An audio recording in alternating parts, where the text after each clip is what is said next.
The start of a new school year evokes a multitude of emotions: excitement, fear, anticipation, and worry. This presentation provides a quick look at the life of a special education kindergarten first grade teacher. As a teacher, I wear many hats, but there are certain parts of that do not change. My smile every morning, my hands that help my young students, my heart that holds the love for teaching, and my mind that I use to teach my students. At the beginning of the school year, I review my students' goals and objectives. From there, I determine what each child will need from me in order to have a successful year. I design the environment and determine the types of materials I will need in order for my students to achieve their goals and meet their objectives. In order to educate the whole child, we must include social-emotional learning.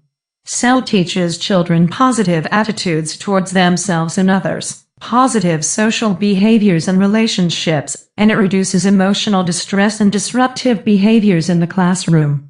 I use Second Step in my room. It is a social-emotional curriculum that focuses on teaching children empathy. Once I have my focus for the school year, it is time to design the classroom environment of my dreams.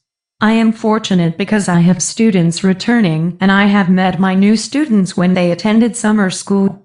It is important to keep in mind the types of learners you have and what will maximize supervision and minimize redirection. I spend all day in my classroom with my students. They leave for gym and lunch. I definitely put a lot of thought into seating arrangements, partner work, and the overall aesthetics of the room. My classroom is my sanctuary, my home away from home. Once the classroom is set up, it is time to dig deep into curriculum, standards, planning, collaboration, and the overall effectiveness of your teaching. All of this is accomplished prior to the first day of school. Professional development and planning time is student-focused and team-based. Groups of grade-level teachers come together to determine what is best for our non-homogeneous group of students. The important thing to remember is that we all have the same goal: the students. This year, curriculum mapping was introduced.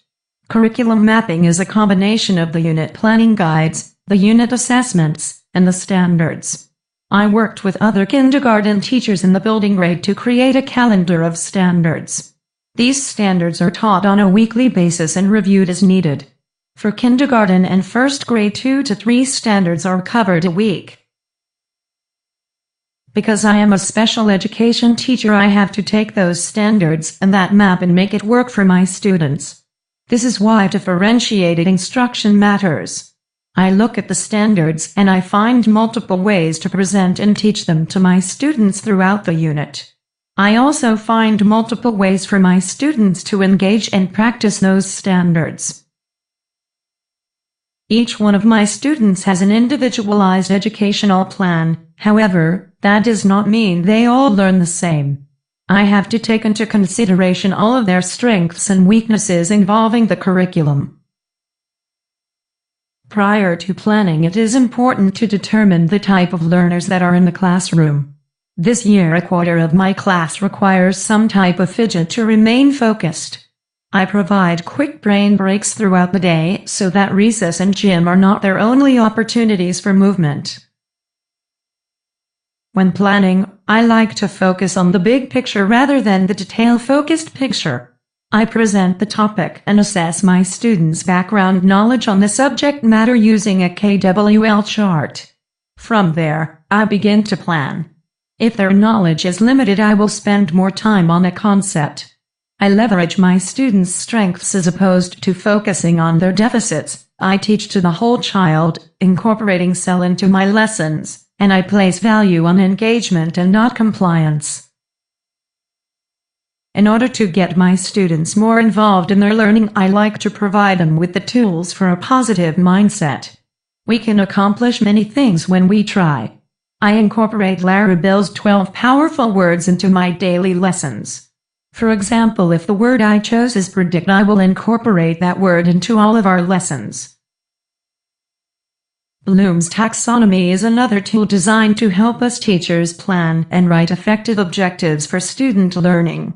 It assists students with their higher level thinking. This is achieved by building up from the lower level. Once I have decided on and planned my objectives, I determine the essential questions. Essential questions are formulated to have no one obvious right answer. They are considered higher order, and they provoke and sustain student interest and engagement. Once I have mapped, bloomed, and essentialed my lesson, I begin to plan the student engagement piece. Planning engaging lessons involves many things. I use technology every day in my classroom. First, I present lessons on the smartboard. I model, we practice, and then my students apply what they have learned independently. I incorporate student laptops and iPads into my lessons as well. Students need to be engaged in order for the content to be meaningful to them. At the end of the day, I sit back and reflect on how my teaching went. I think about how my students interpreted my lesson and if I need to make any changes or reteach any portions. This is an intricate piece of my planning because I want my students to achieve mastery of the objectives and standards I am teaching. One of the joys of being a teacher is that you get to wake up and do it all over again. Some days it feels like déjà vu, like you have said the exact same thing at the exact same time, only it was on a different day. In conclusion, it takes a special kind of person to be a teacher. Even though the job gets more difficult each year, I keep coming back.